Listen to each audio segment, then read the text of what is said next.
I have received messages from the Senate returning bills without amendment. I do not propose to read those messages, which we recorded in the votes and proceedings.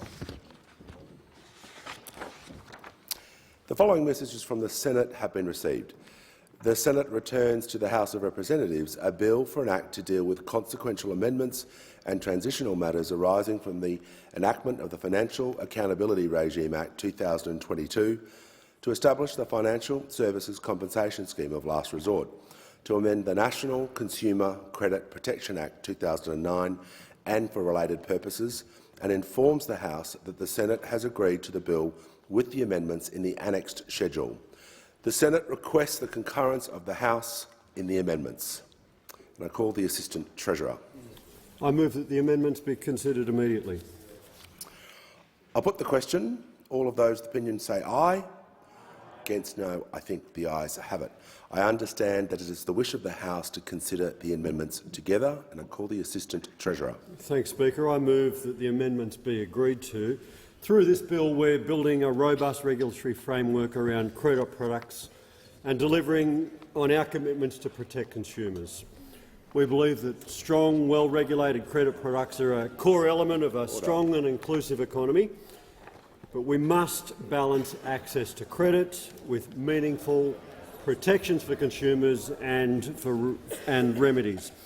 The bill introduces essential protections for consumers of expensive credit products and contains a number of measures in relation to SACs and consumer leases targeted at reducing unaffordable lending, restraining excessive charging, ensuring appropriate marketing of products, better disclosure, stronger tools for deterrence and preventing opportunistic avoidance of the law.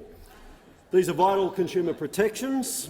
They're long-delayed reforms that were first brought to the former government by a review conducted by the former government back in 2016. And if I may, Mr Speaker, I know this is an issue that you've had a long interest in your time in Parliament. They've got widespread support from consumer groups and regulators. I want to thank the consumer groups for their positive representation on these issues and their consistent representation and campaigning around for fairer credit laws in this country. They're long overdue reforms, and I commend them to the House. I thank the Minister. The question is the amendments be agreed to. I'll put the question. All of those with opinion say aye. Against no. I think the ayes have it. The following message from the Senate has been received. The Senate returns to the House of Representatives a bill for an act to abolish the Registered Organisations Commission and the Australian Building and Construction Commission, and to amend the law relating to workplace relations and workers' compensations and rehabilitation, and for related purposes, and informs the House that the Senate has agreed to the bill with amendments in the annexed schedule. The Senate requests the concurrence of the House in the amendments. And I give the call to the Minister for Employment and Workplace Relations and the Minister for the Arts. I move that the amendments be considered immediately. I'll put the question. All of those with opinion say aye. Against no. I think the ayes have it. I understand that it is the wish of the House to consider the amendments together. And I give the call to the Minister. Speaker, I move that the amendments be agreed to. I want to acknowledge, on behalf of the government, the consultation that's occurred both with the crossbench in this place and the crossbench in the other place, particularly with last night, with the support of the Australian Greens and the support of Senator David Pocock. I also want to acknowledge the consultation that's happened, whether people have agreed or disagreed, but the extensive consultation with business, with the trade union movement, with academics and with civil society. To those small businesses that have argued for a long time that they had no chance without an HR department of ever getting a document that was simpler than the award, that is now possible through the cooperative stream. To those larger businesses that used to negotiate and stopped negotiating because the Better Off Overall test became unbelievably complex, that is now simplified, and those businesses can come back to the bargaining table again. To those workers who have been trapped on zombie agreements back from the work choices era for nearly 20 years, you are about to catch up with the rest of the Australian workforce. To those who have been exploited by job ads that advertise work for less than the legal minimum. The Parliament of Australia today decides to shut that rort down. Yeah. To those who've been on consecutive contracts for years for a job that was permanent, but their job wasn't, they are about to find that the probationary period that has effectively been there for years and years for them is about to end, and job security is on the way. Yeah. For those who've been paid less than their co-workers but weren't able to find out because of pay secrecy clauses, the days of forced secrecy are over. Yeah. And for the women workers of Australia who've been held back with an unacceptable gender pay gap, held back because the objects of the Fair Work Act didn't recognise the challenge that they faced, held back because the Fair Work Commission lacked the expertise that it needed to have, held back because there was a requirement every time a pay equity case was run to find a male comparator. Today is the day that the Parliament decided to close the gender pay gap. And for those households who have seen everything going up except their wages, because for a decade low wage growth was a deliberate design feature of the Australian government, today is the day that the Parliament decided that that is no longer the policy of Australia, and today is the day the Parliament decided to get wages moving. A question. The member for Fisher. Questions and amendments be agreed to, and I give the call to the honourable Leader of the Opposition. Well, thank you very much, Mr Speaker. Well, this is a very, very significant return on the down payment that the union movement has made to the Labor Party for the last 15 years. Mr Speaker, the union movement has paid $100 million to the Labor Party, and this bill is not about Australian workers. It's about, Mr Speaker, it is about union bosses. It's not about their members, it's about union bosses. That's why this bill is being rushed through, Mr Speaker. That's the reality. Now, this side of the House, when we were in government, we operated under legislation that had been introduced by the Rudd and Gillard governments, Mr Speaker. We had presided over legislation that provided support to workers, and this juvenile argument that's put by those opposite that somehow we're against wage increases, it's a complete and utter misnomer.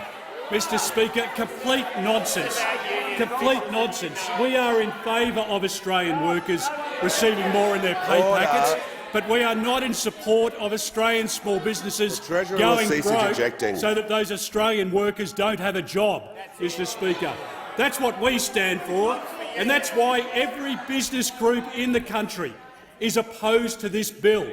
That's why, Mr Speaker, every Australian business group that went to the Jobs Summit with a promise from the government that somehow there would be consultation, that somehow you would have agreement, somehow there would be a compromise position, they were there under a complete ruse, Mr Speaker.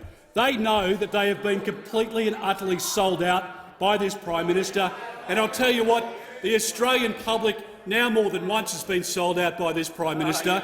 This Prime Minister promised a lot before the last election, and he's not delivering it to them now. I'll tell you the only thing they're getting from this government, if you're a small business owner employing employees in this country, the only thing you're getting from this government is great uncertainty, industrial disputation on a stage and at a rate that we haven't seen since the 1970s and 1980s. And ask Paul Keating, don't take my word for it, Paul Keating has called out this particular bill, Mr Speaker. Let's look, Mr Speaker, at the reality here. The reality here is that real wages under this government aren't going up.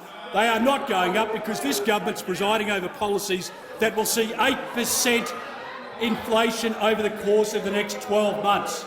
Australian families who are on fixed rates when we were in government of 1.8% under this Labor government will pay 4.5% or 5.5% for their mortgages.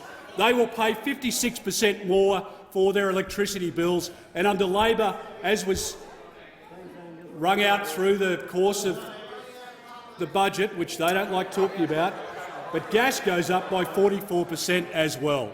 Now, Mr Speaker, the other element, of course, to this legislation is the abolition of the ABCC. Now, people can see crooks like John Sector and his like and the influence that they have on the Australian Labor Party in this bill.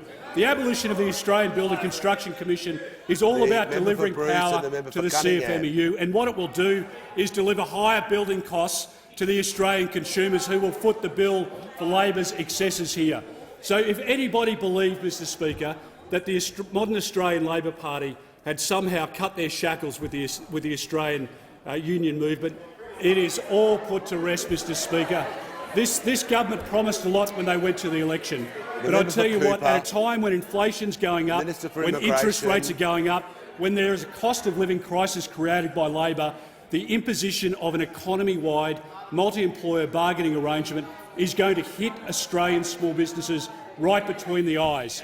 And what will happen in that circumstance, whether it's the construction industry, whether it's retail, whether it's hospitality, whether it's agriculture, those industries and those workers are going to suffer most because of this Labor government. So the opposition, the coalition, stands, Mr Speaker, for Australian workers in a way that the modern Australian Labor Party just can't. This Labor Party is all about the union bosses and not the union workers. And when we see strikes over the course of the next 12 months, when we see disruption across the Australian economy, Mr Speaker, it will be those workers who pay that price. Because at a time when costs are going up, we know that Australian families and Australian small businesses cannot afford Labour. Minister for Climate Change. Order. There is far too much noise coming from my right. The question is the amendments be agreed to, and I give the call to the Prime Minister. Well, thanks very much, Mr Speaker. Well, Charles Dickens in A Christmas Carol wrote about the ghost of Christmas past. What we see over there is the ghost of work choices past. The ghost of work choices past.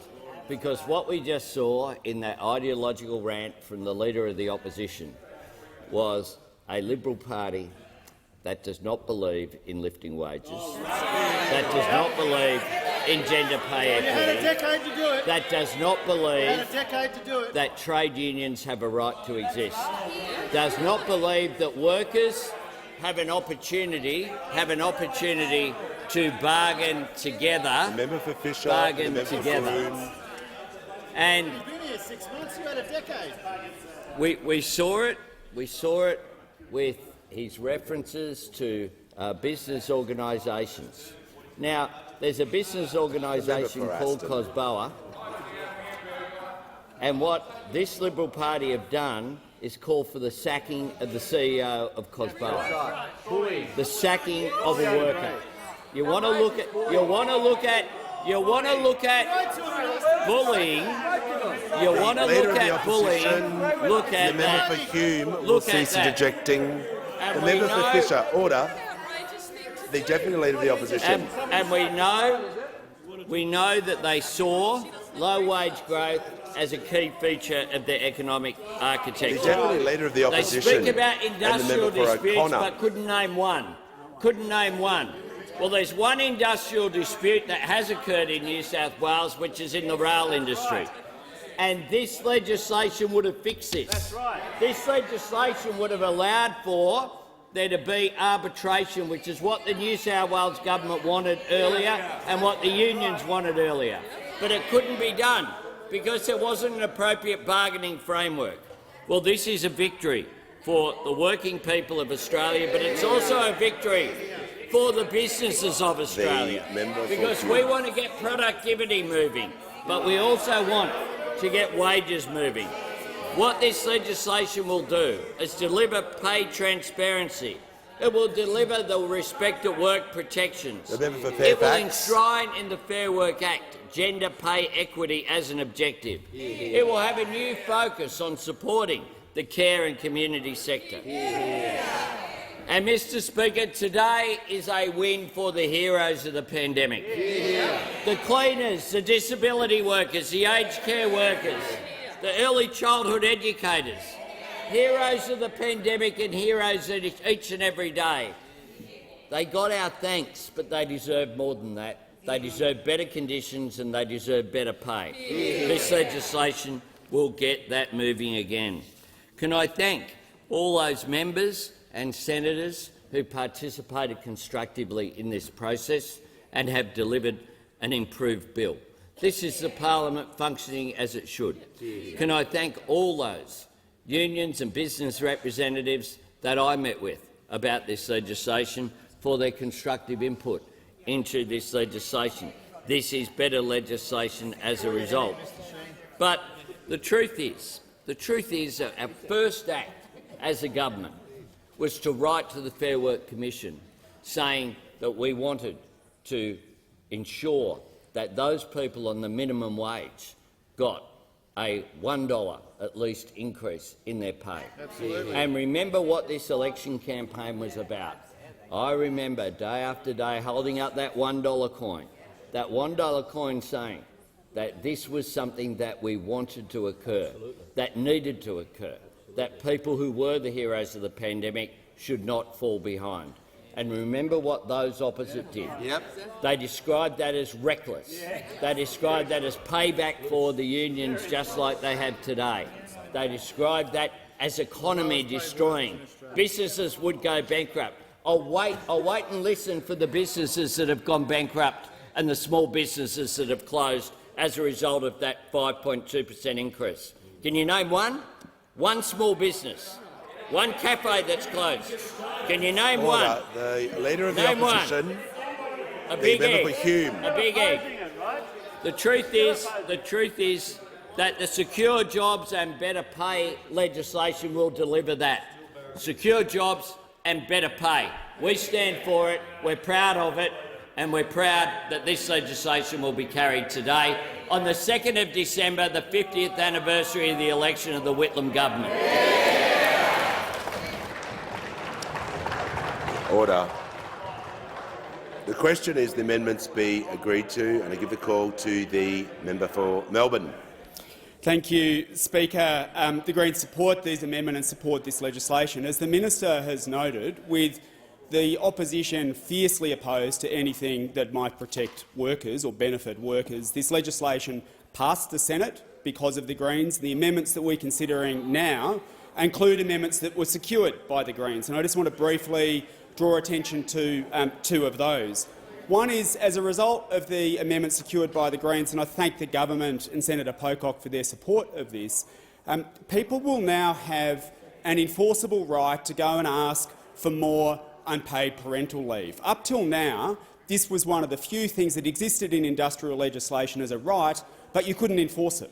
As a result of working together and us pushing this in the Senate, we've been able to fix that. So now people, and especially women, will have greater rights to take unpaid parental leave, and that will make a huge difference to many people, and especially women across this country.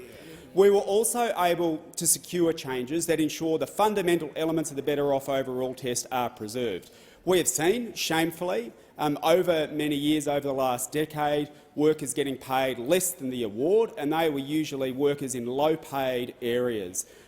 We have ensured that the situation of future employees will be taken into account when the boot is applied, and also that there will be a right to go and get back pay if it turns out that you have been paid less than the award. And that is an important right, as well as ensuring the essential elements of the current test, as applied by the Fair Work Commission, will continue to apply.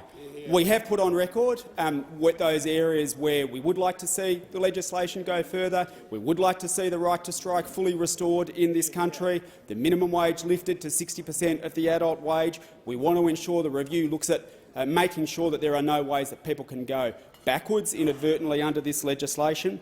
But I do just want to place on record my thanks to the minister, and particularly the minister's staff, for working in good faith to ensure that many of those amendments were secured and that the bill was made better.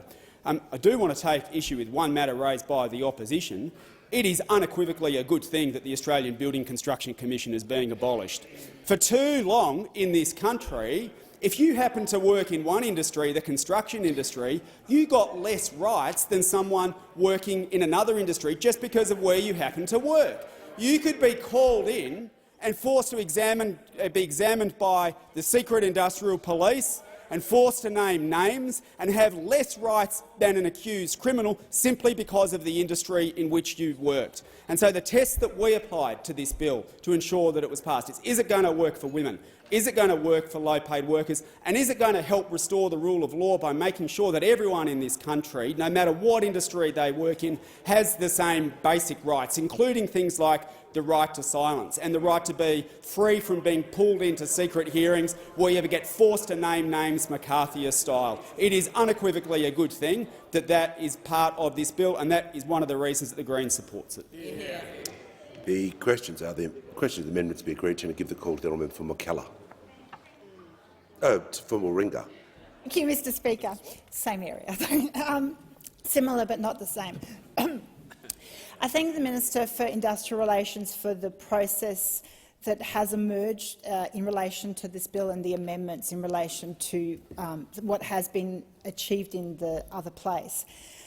Since the bill was first presented to this place, and I was quite vocal about the concerns I have as the rush nature of aspects of it, and I do remain incredibly concerned that there will be unintended consequences about this bill in relation to small business, and I'll get to that in a minute. With the benefit of a couple more weeks, ironically for such drastic legislation, I've had the opportunity to get some feedback from my community, which ultimately is the most important thing for me. There's a lot of partisan approaches that happen in this place, and you just have to listen to the rhetoric to see the polarisation around these issues.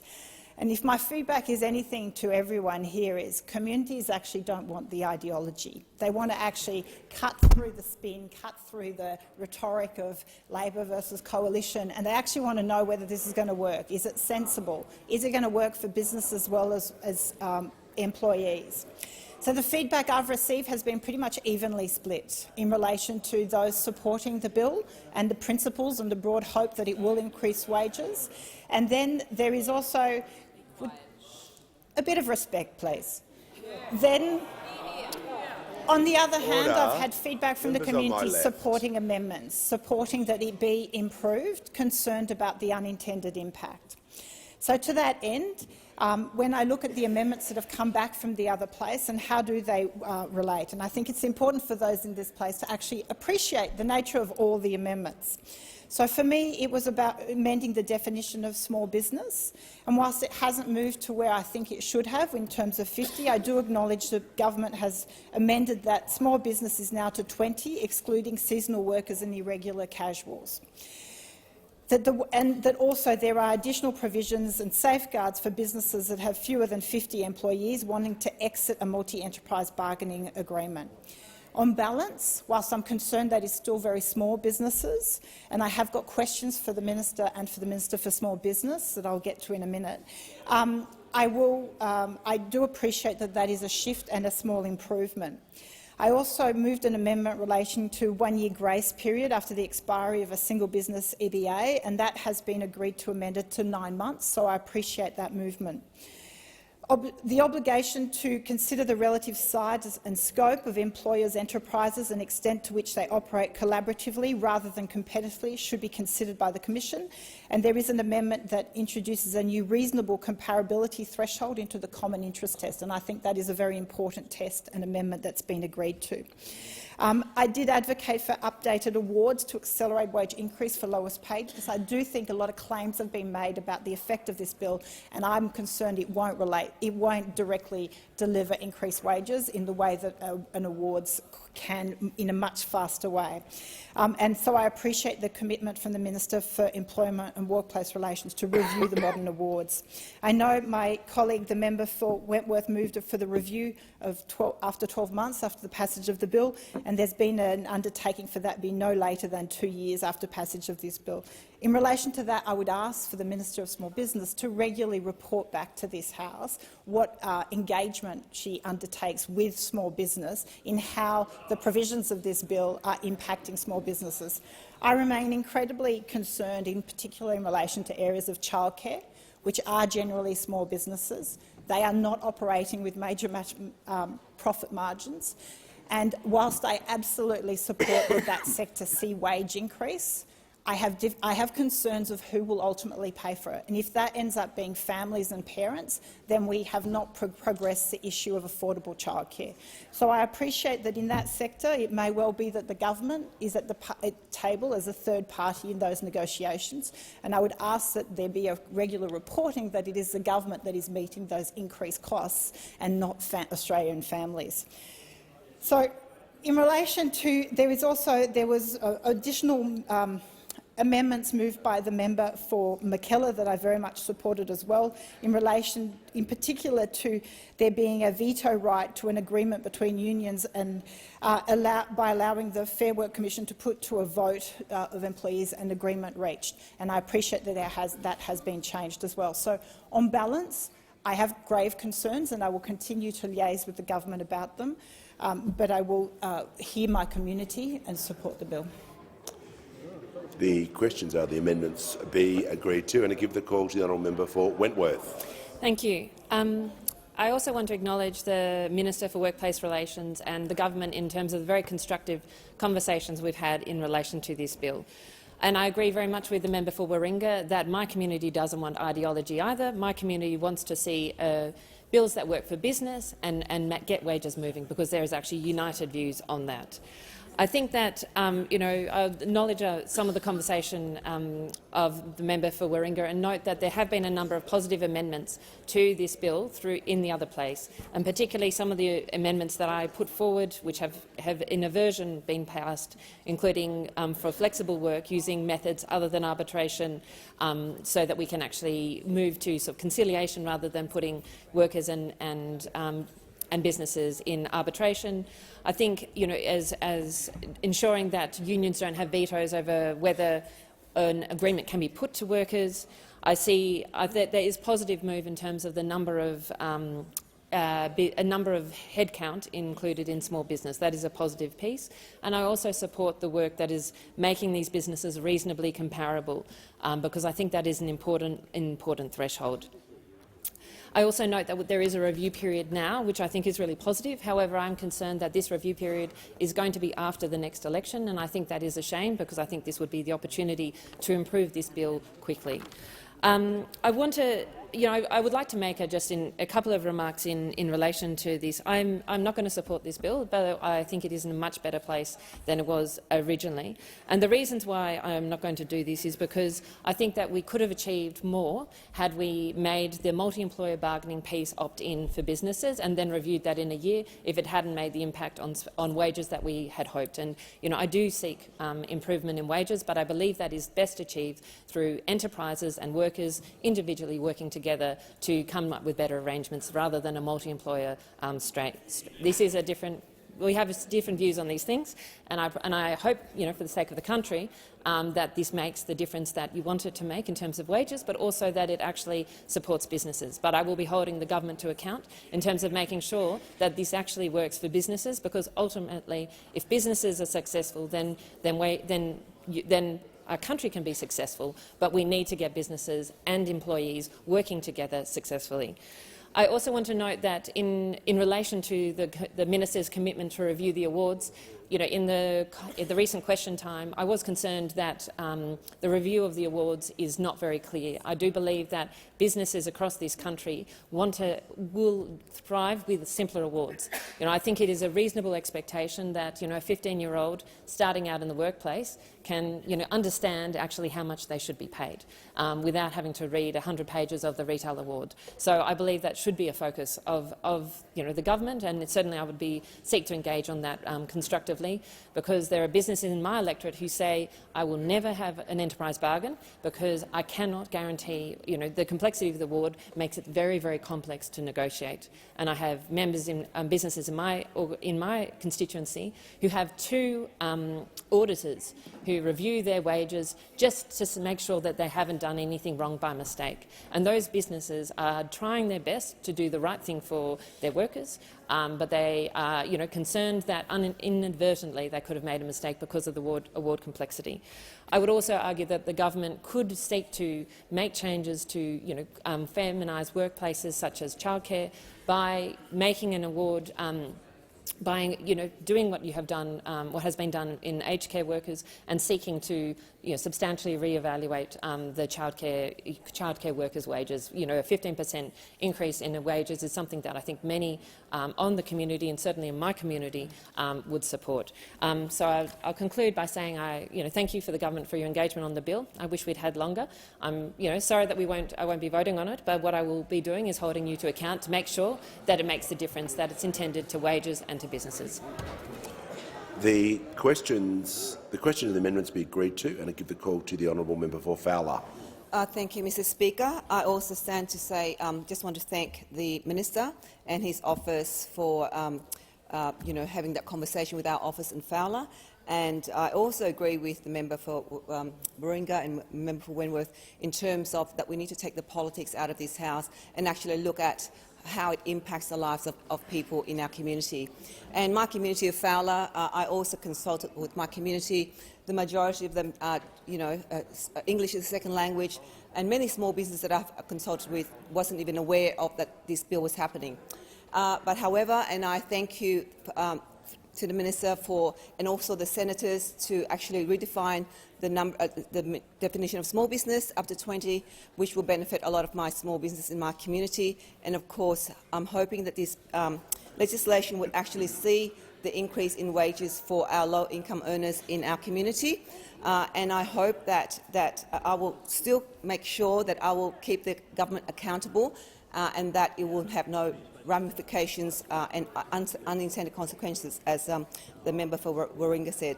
I will intend to support this bill and for my community of Fowler, and thank you for especially the senator at the crossbench who worked through long hours to get this bill back out in the House. Thank you. The question is that the amendments be agreed to. I'll put the question. All of those opinions say aye. Aye. Against no. I think the ayes have it. No, you don't. Division required. Ring the bells for 4 minutes.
Lock the doors. The question is the amendments be agreed to. The ayes will pass to the right of the chair and the noes to the left.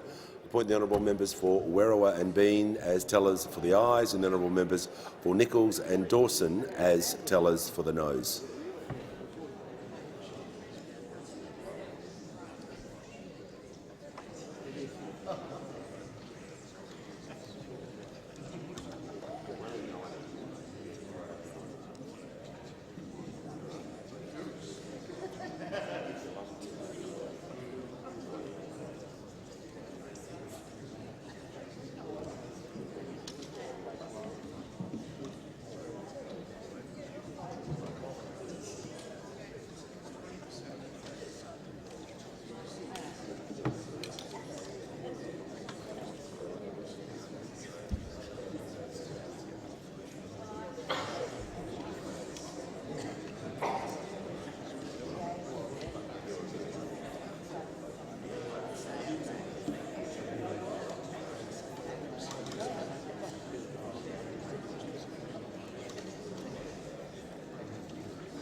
Order. The result of the division is ayes 78, noes 42. The question is resolved in the affirmative.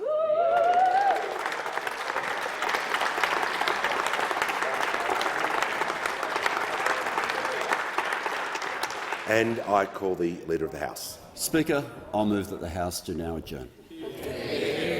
The question is the House do now adjourn. And I'll put the question. All of those opinions say aye. Against no, I think the ayes have it. The House stands adjourned until Monday, 6th of February 2023 at 10 a.m.